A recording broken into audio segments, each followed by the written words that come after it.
You are listening to Productivity Straight Talk with your host, Amber De La Garza. Amber is a sought-after productivity coach, trainer, speaker, and writer who gives entrepreneurs the straight talk on personal productivity. No BS, fluff, or overused jargon. Just actionable strategies to get results and succeed in business. And here is your host, Amber De La Garza, the Productivity Specialist. Welcome, and thank you for listening to Productivity Straight Talk.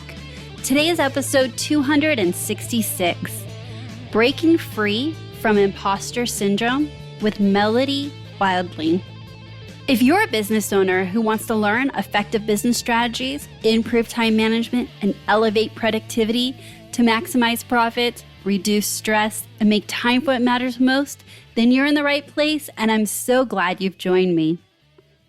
Today, I sit down with former social worker and therapist, and now best-selling author Melody Wildling, to discuss imposter syndrome and the many ways to break free from it so that you can find confidence to lead and run your business effectively and live up to your full potential.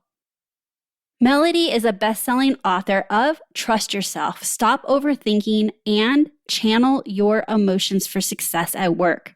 Named one of Business Insider's most innovative coaches for her groundbreaking work on sensitive strivers. Her clients include CEOs, C-level executives, and managers at top Fortune 500 companies such as Google, Amazon, and JP Morgan, among many others. Melody has been featured in the New York Times and Wall Street Journal and is a contributor to the Harvard Business Review, Fast Company, Psychology Today, and Forbes. Melody is a licensed social worker with a master's from Columbia University and a professor of human behavior at Hunter College in New York. In today's episode, we will specifically dive into what is imposter syndrome, really, the 5 primary ways it shows up, the ironic thing about imposter syndrome, how it can stop your productivity in its tracks, preventative measures to combat imposter syndrome, why it's worthwhile to keep a brag folder, and so much more. And now, let's meet our guest and get to the straight talk. Welcome to Productivity Straight Talk, Melody. How are you today? I'm fantastic and so thrilled to be here. Thank you so much. So I heard you on another podcast that I listened to, and I reached out to the host and said, I have got to have her on my podcast. Can you make an introduction? So we're going to be talking all about imposter syndrome today. And I just have to ask, how did that become your thing? Like, why do I get to talk to you about imposter syndrome? That's got to be some sort of, story or journey to be able to talk about that. As with most entrepreneurs, I think I was pulled to this work partially because of my own personal story and partially because of my professional background. Mm-hmm. So on the professional side, my background is as a therapist and a social worker. So all of my life, I've really been interested in people's mental and emotional worlds, and specifically how that interacts with work and their business.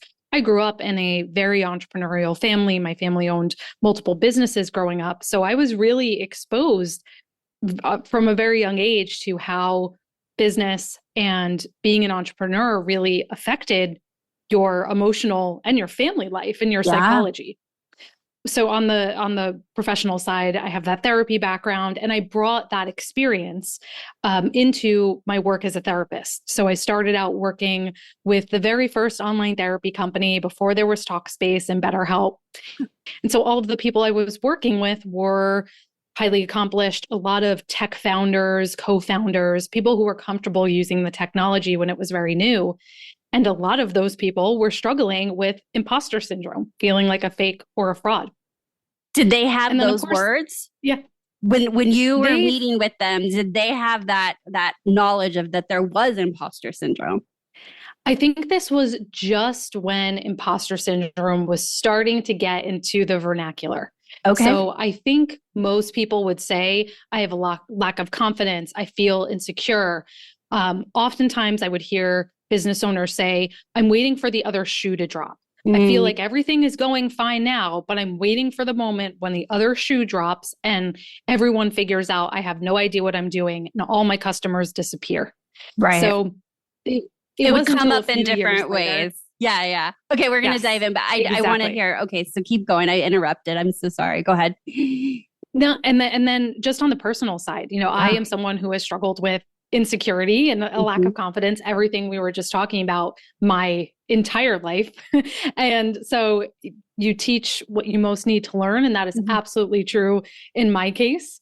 I wrote a book called Trust Yourself for a reason, because my lifelong struggle has been learning to trust myself, especially as someone who is more sensitive and perceptive of everything going on around me.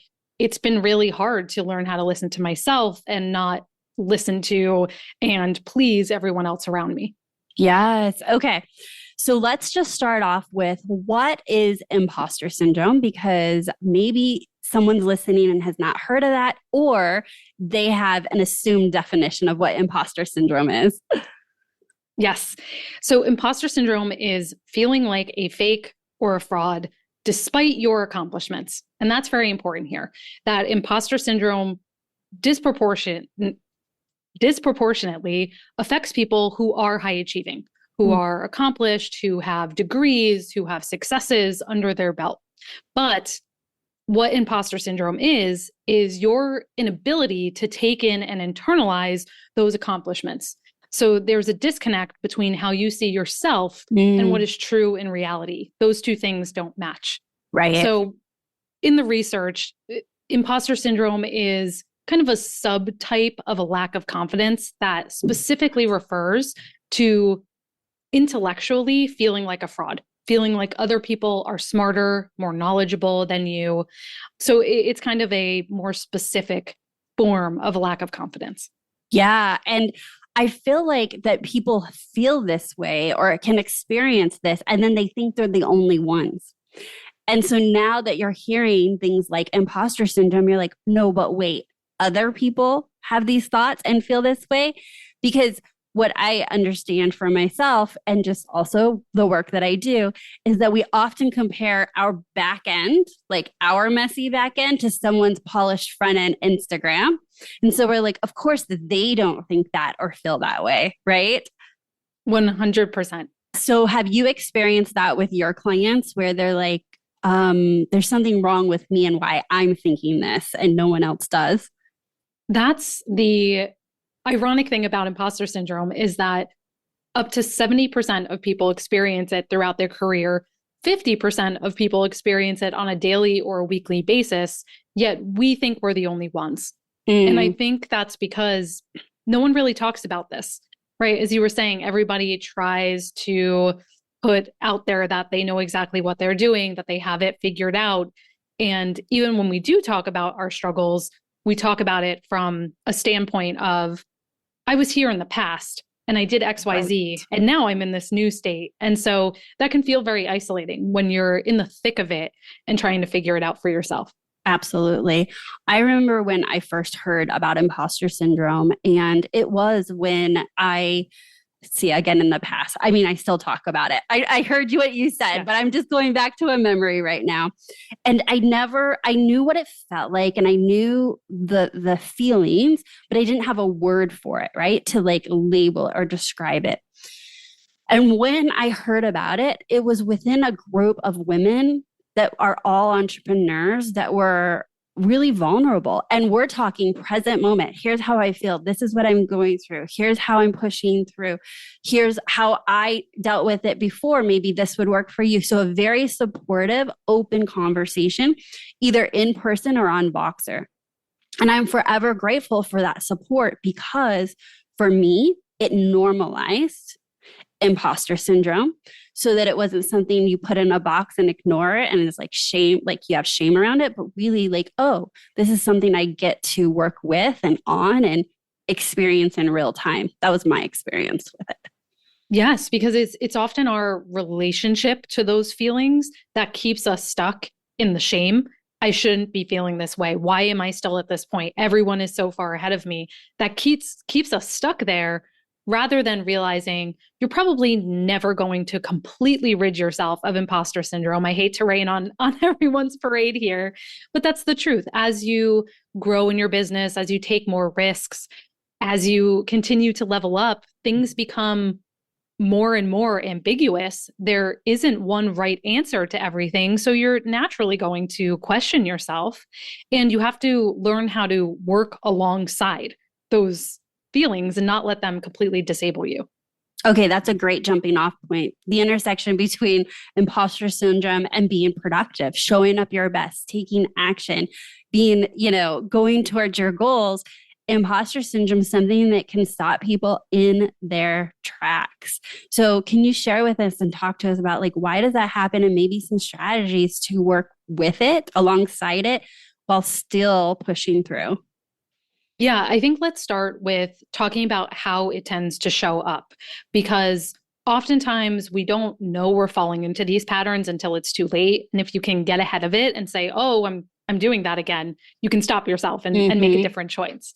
So there's what I have found, and what has been demonstrated in the research is that there's 5 primary ways imposter syndrome tends to show up.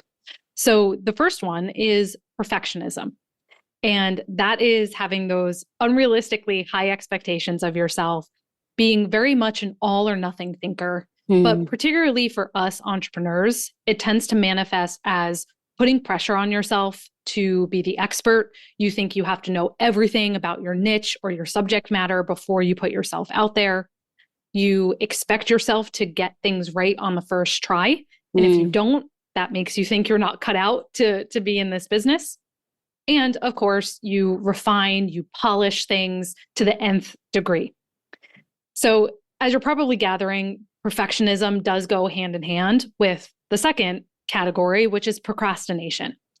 And procrastination with imposter syndrome is not because you're lazy or you're incompetent, but you're afraid to follow through on something because you fear if you do so, it won't be good enough. And that will show people you don't know what you're doing. So, as a coping mechanism, a lot of people wait to the last minute, and then they attribute any negative feedback they get to not having time to prepare, right? Interesting. Yes. Yes, you diminish, you reject praise, you don't take that in, you attribute good things that happen to luck, to timing, to being in the right place. You lay low, you don't step up to go on podcasts or do a summit or what have you. The third category you were already mentioning, comparison, comparing our, day to day with everyone else's highlight reel. And that's really distracting, right? It takes your energy away from higher level, more important work. It makes you extremely sensitive to failure, to rejection from other people. You spend all of your energy obsessing about your weaknesses. And then we have overcompensation. This is a big one with entrepreneurs as well. And just as it sounds, you overcompensate for your insecurities. You try to get more certifications, degrees, because you think that will make you feel good enough. You take on more work than you can handle. You try to fix everybody's problems. You do more for your clients than you've contracted for. And then again, something that sort of goes hand in hand with that is the last category of behavior, which is people pleasing. Passively agreeing to do things, holding back your opinion, changing your opinion, obsessing over external validation, the number of likes on your Instagram, the number of followers you have on LinkedIn, saying yes to everything, never setting boundaries.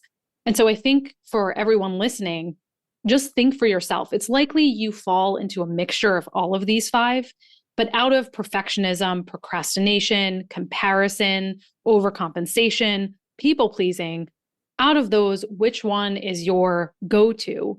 And that can tell you a lot about it. It can let you know and help you identify the signs that, oh, I'm starting to fall into imposter syndrome. I see it happening. Now that I have that awareness, I can do something different.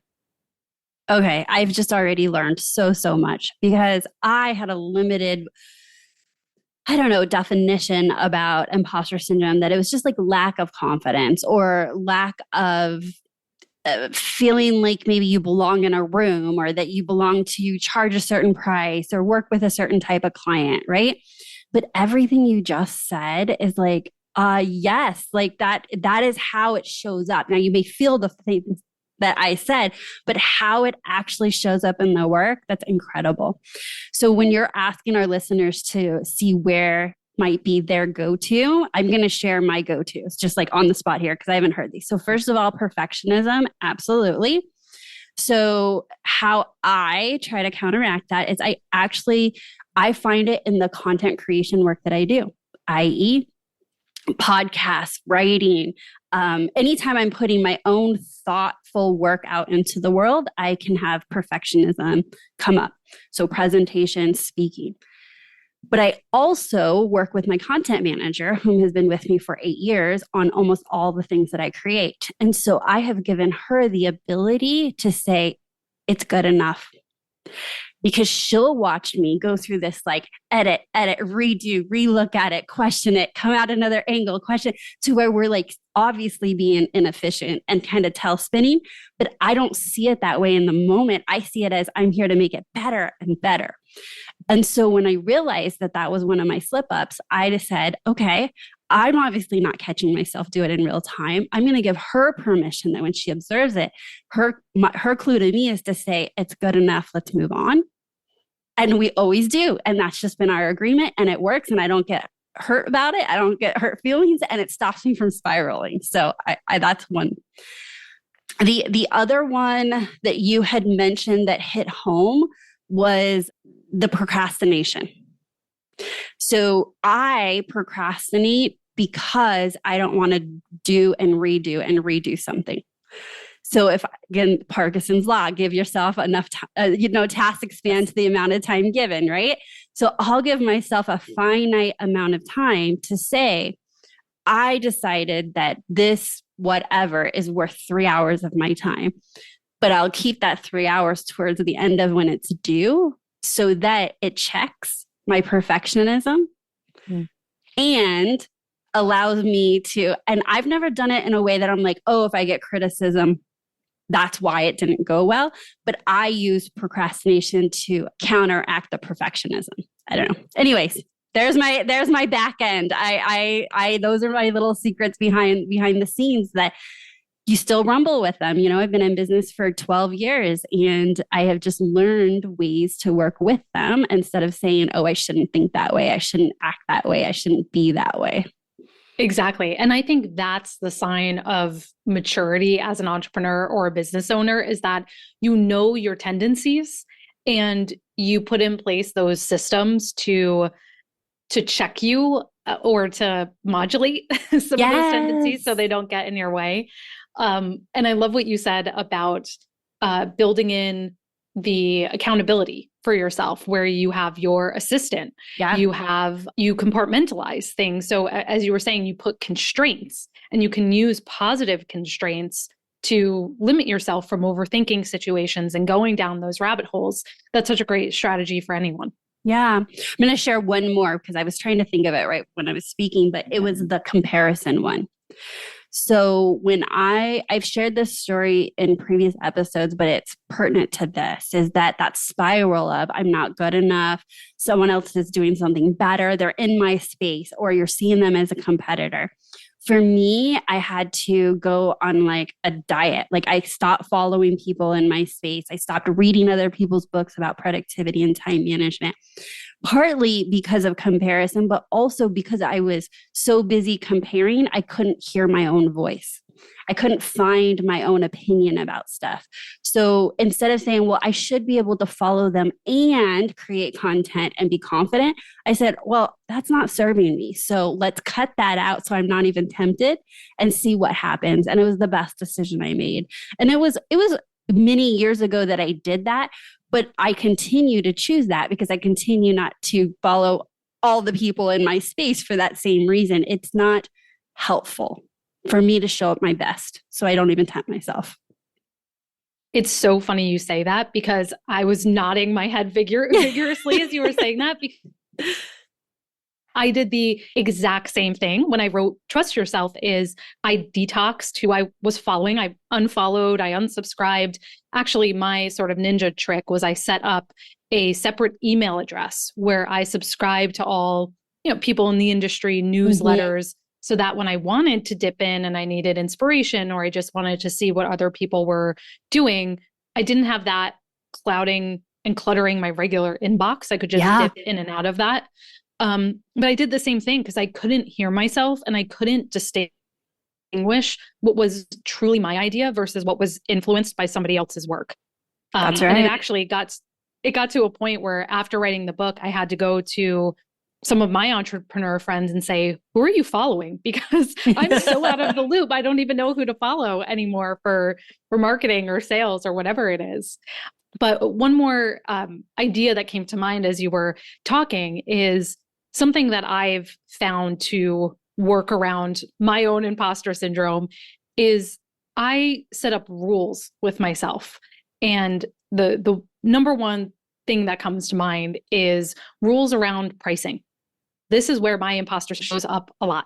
Who am I to charge this? No one is going to pay this. I'm not worth that. All of that sort of, head trash. Yeah. So I have a rule with myself that if 3 clients pay a rate, I increase the rate after that point. And that is just my rule. So every time I get 3 clients at that rate, it goes up a certain amount. And I just repeat that process. And that prevents me from talking myself out of a decision and rationalizing it. And so I think thinking about where can you have those sort of rules that you follow in your business where if X happens, I do Y. So it takes some of your own emotionality out of it. Yes, I'm so glad you shared that. So while you were nodding your head at my tip that I use, I was nodding mine at yours because I did the same thing. But my rule was every time my roster, like my book of business got full, as soon as I go on a wait list, I increase my prices. Then if I clear the wait list, even if it's 6 months, 8 months, 2 months, a year, I've been in business 12 years, so it's different all the time. But wait list means price increase. Clearing the wait list is the goal at that price increase, right? And then you just keep moving forward that way. Then it was never me thinking about the money or the dollars. My job was to create so much demand. I was on a wait list and I could do that. Like that felt good. Is like, I want to help that many people. That many people want to work with me. That was a positive when I took the money out, even though I tied increases with the wait list. So smart. I didn't know I was doing it for imposter syndrome, but it was just something that I created along the way that worked for me. I don't know. I don't love the word hacks, but these are tips and strategies that work uniquely for each of us where we find our own insecurities, right? Yeah. Absolutely. Okay. Awesome. Okay. So is there any other strategies? What else should we know about imposter syndrome when we're thinking about working with it and not fighting it? Yeah, let's talk a little bit about the overcompensation and people pleasing, because I'm going to guess that a lot of people who listen to this show are very kind-hearted. They want to give a lot to their clients and their work, and they might overdo it. Yes. So one test I would offer anyone who finds themselves in that situation is to assess where you have a strong feeling of resentment in your business. Resentment is usually a very strong emotional signal that you have overdone it, you have overgiven to yourself, and your body is trying to send you a signal to say, please stop. This is not what we want anymore. Yeah. And so, let's say in my work as a coach, let's say you agreed to a certain scope with a client that didn't include messaging in between sessions, but you've kind of let that boundary slip. And now you have several clients who are messaging you a lot and seeking coaching in between sessions, and you're feeling very resentful about it. Your imposter syndrome may have led you to let those boundaries slip because you feel like I have to give to these people or else they're going to think that I'm not good enough and that I'm not knowledgeable at my job. But the resentment is telling you that you need to make a change there. So what boundaries can you put in place? How can you reset that? And I've just found personally, and my clients find that very helpful, to do that scan for where is that emotion showing up and what does that tell you about where you need to set some boundaries. Yes, boundaries are a big topic here at Productivity Straight Talk, right? And then also saying no or saying yes when you want to say no. So it all falls under the people pleasing area. You know, it is people pleasing, and maybe it's even like you're tying the connection to imposter syndrome. But if that resentment is unobserved and unchecked, it becomes a profitability and a business model issue. 100%. So when you are overextended and you keep working outside of your scope, you're no longer able to give those resources or that time to a client that's willing to pay you. And you keep doing that and you wonder why your bottom line is like red or barely breaking even. And we think that it's like, oh, a process, or I just need to raise my rates. That doesn't fix it if you keep giving away more than somebody's paying for. Yes. And I see that all the time. I see it all the time, that overcompensation. Mm-hmm. I think the flip side of this, something that we also haven't touched on yet, but that's huge with imposter syndrome, is this inability to internalize your success. And for entrepreneurs, I think this shows up because we're movers and shakers, right? Mm-hmm. And being someone who's very ambitious, I'm going to guess, Amber, you can tell me if this resonates with you, but I know personally, I will accomplish something and then I'm right on to the next thing. I don't even take a minute to enjoy or reflect on what happened. I'm just right on to the next thing. But yeah, that's a really big missed opportunity. It is. When we're not slowing down to reflect on and take in what has happened, we're missing out on reinforcing, fortifying our strengths, the value we do have to offer, what worked, so that we can replicate that and do more of that in the future, right? We're missing out on all of that. Absolutely. So, and you asked me if I could resonate with that, and I'm going to say yes. And it was something that I really purposely chose to work on.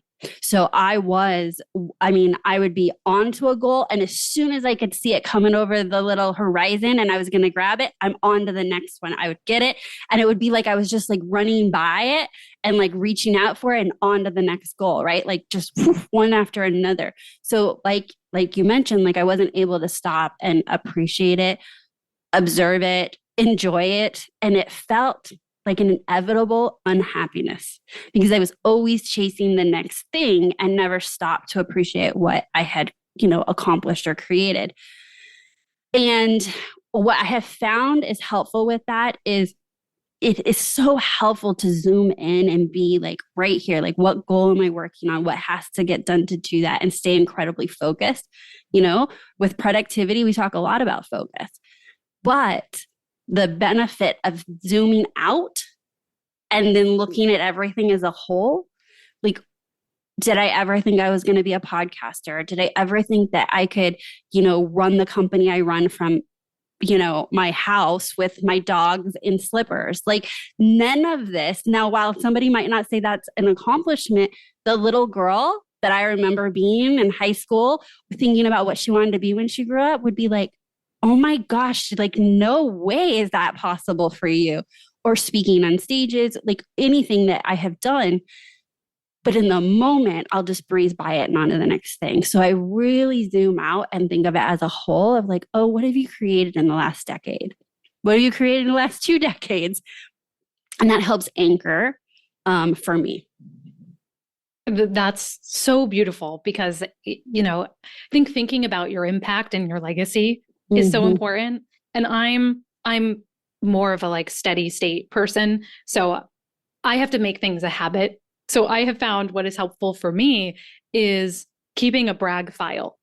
And, I work with a lot of people in the corporate world, and for them that may look like tracking, metrics they achieved or initiatives they got off the ground. But as an entrepreneur, for me, a lot of it looks like positive client feedback, comments on social media that made my day, people saying they enjoyed my book, people sending me pictures of my book. And it's sort of my rainy day file. That when I'm having one of those down moments of I'm doing nothing good and worthwhile in the world, I literally go back to that and I read it and it grounds me in, okay, there's a reason I do this. It helps people, even if it doesn't help everyone, it is helping a subset of people and they find it valuable. And that is what keeps me going. And I think having that and just taking, and like you were saying, I fell out of this habit, but I used to do a CEO report every week where I would reflect on what happened this week. What was I most proud of? And that was really nice to go back to that every quarter or at the end of the year and say, wow, I actually did accomplish a lot this year, because imposter syndrome tricks you into thinking you've never done anything good. It's when you sit down to work on your bio or your LinkedIn profile and you just think, wow, I have nothing to report here. That negativity bias takes over. And so you have to outweigh that with strategies like this. Yes. Okay. So I admittedly have I call it a feel good folder, and it's got asterisks at the top. So it's at the very first folder on my inbox.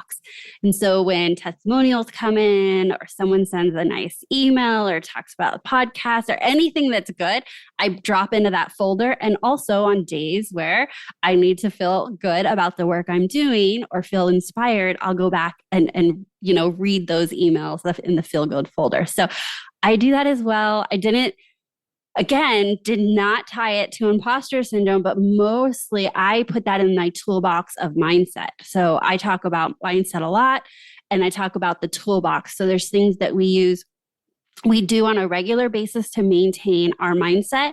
And then I talk about what are the things that are like I really need extra right now.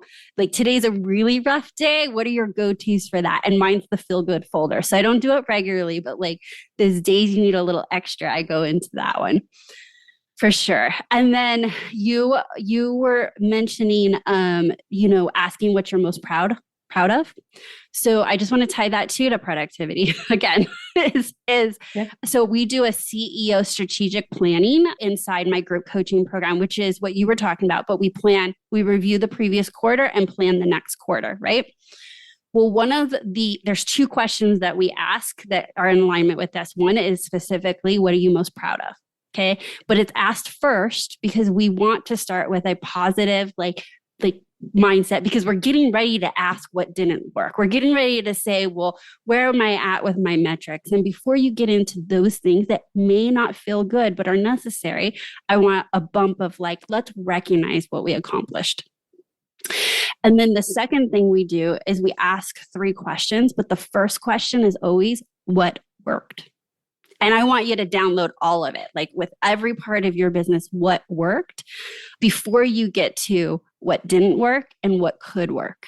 Again, it's a mindset. It's like a little bit of that little punch of okay, let's focus on the good to give us the mindset and energy and focus to go deeper and ask the questions the business needs you to ask around what didn't work and what could work.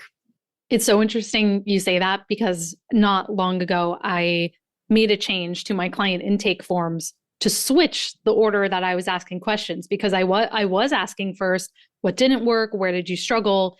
And inevitably, when people would get to the next question about what did go well, they would say, nothing really, or it was this small thing. And they would downplay it because the negative was so overtaking. And now I switched it and it's completely different, like you were saying. So the framing makes such a huge difference.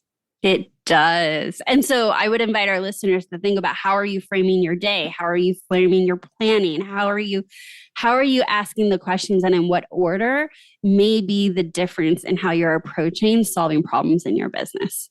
Okay, awesome. So we've talked about the 5 areas that show up for imposter syndrome. We gave lots of tips and strategies around working with imposter syndrome. And you admittedly said it may not ever go away. So I just want to dig deeper on that one before we close that. So there's not a magic pill? I wish there was. I would be a very rich woman if there was an easy button, but there's not, and some people say imposter syndrome is a good thing because it shows that you're trying. I don't necessarily believe that, because there are many downsides to imposter syndrome. And let me say, there is a difference between natural consequences of growth, which is feeling a bit out of your element. Of course, we all face situations where we're not completely sure if we can do something, but deep down, we trust in our resourcefulness and our ability to figure it out. But with imposter syndrome, that is missing. So I just want to be clear that there's a difference there. And I think it is possible to grow your confidence, to grow your sense of resilience, and fortify your self-esteem as an entrepreneur. But will you ever become imposter syndrome free? Probably not. But if you hold yourself to that expectation, I think you're setting yourself up for struggle. If you think you'll come to this point in the future where everything will be so hunky-dory and perfect that I won't experience these feelings anymore, that's setting yourself up for disappointment. Yeah, that's really well said. I can just speak with my own experiences so the saying of new level, new devil. So imposter syndrome does not go away, but I actually question if I don't have it. And here's why. That means I'm not pushing myself to something new, because I do know that when I conquer something, or I master something, or I learn something, there's all these things as entrepreneurs we have to navigate in our businesses, but then it can become stagnant and not challenging. I'm never sitting there just by personality. Like, that's not where I like. So when I realize I'm not feeling those uncomfortable feelings, I'm not questioning, can I do this? It means that I've not put myself in a new arena, or my goals aren't challenging enough. And so I use that as an opportunity to just regulate. Okay, so like, what area of my life am I going to, push myself outside my comfort zone? And I've written an email about this to my email list, but I said it became like a dance that I looked forward to. Instead of fighting it, is like, I decided I was going to dance with it, and knew that it was a natural, I use these words, but like a natural consequence of growing myself personally, growing the business. And then it became something I look forward to, and not something that I just sat in and stopped me from showing up in the business. That I haven't done that or let that happen with some of these strategies that I shared. Like, these are just a tip of the iceberg. You shared them and I'm like, oh my gosh, I do that, but I didn't even know I do that to help imposter syndrome. There's just all these little strategies stacked upon each other that have allowed me to show up my best with whatever insecurities I have or are having now, right? And so I think the encouragement to our listeners is to find out what works for you and do that on purpose. Figure out what can help you ultimately dance with it and show up through having imposter syndrome and not trying to avoid it. Would you agree with that? 100%. And I think it's important that as you face those new challenges, you're thinking about, when have I faced something like this before? What helped me get through that in terms of my thinking, in terms of the actions I took? What strengths can I draw on here? Rather than freezing up and saying, I have no idea what I'm doing, I'm going to fail, catastrophizing, just falling down that negative spiral. What I was suggesting is a much more growth-oriented approach that acknowledges, oh, I do have assets. I just have to think about, how do I translate them to this new experience or domain? Yes. And initially, if you're new in business, it's going to be from, just your personal life or your corporate experience or your career. And then as you become more and more seasoned as an entrepreneur, it's going to be grabbed from other challenges that in the moment you're like, there's no good reason why I'm going through this. But the other side is it becomes, like you said, an asset. I had a friend, her name is Jessica Rodriguez, and she called it positive proof. Find positive proof that you've done this before, or that you've been through a similar challenges, or even if you have to grasp, I've had these thoughts before and I pushed through them. So even if the experience isn't the same, like, oh, I remember feeling this way, but how did it end up? Finding the positive proof just really allows you to, power through and push through those things. I just want to underscore that quickly, because that's a underestimated but well-proven resilience exercise. When researchers have people recall, when have you been through tough situations in your life and what happened as a result? and then they put those people in difficult situations, those people come out with better outcomes and they feel more confident because they were rallying that resilience and that resourcefulness inside them. So as you were saying, even if you just think about, when have I gone through hard things? What has that taught me? How did I get through it? That, even if it's not related to business, that's going to help you face it with more confidence. Absolutely. And then, so to wrap up, one of the things that I said that happened for me that I think is a good strategy for those listening is find people that are willing to openly talk about imposter syndrome, and find your group of peers and people that will support you having these feelings non-judgmentally, and giving yourself the space to explore your feelings and your thoughts around this. Again, that happened early in my business, and I think that was the launching off point to normalize it. So it was always something I wanted to dance with and I wasn't ashamed of. So yeah. And I think I don't want to speak for you, but for me, I would say that's why we're doing today's episode, is to normalize this conversation and let people know you're not alone. You're not alone. And I can only hope that everyone listening is saying, yes, I see myself within this, and that it's refreshing to hear people talking about this.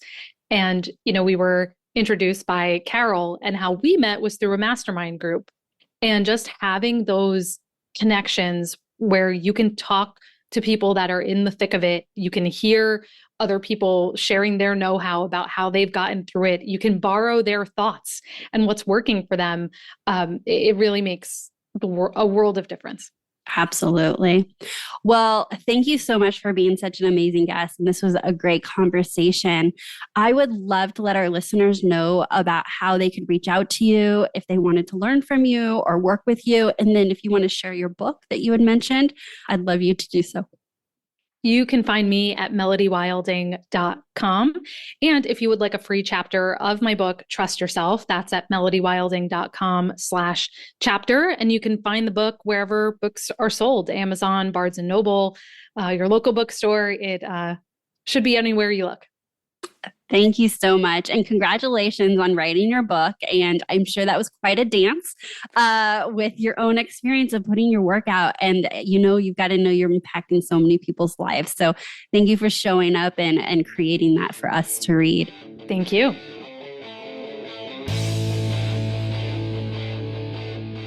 I sure hope you enjoyed my conversation with Melody today, all about imposter syndrome.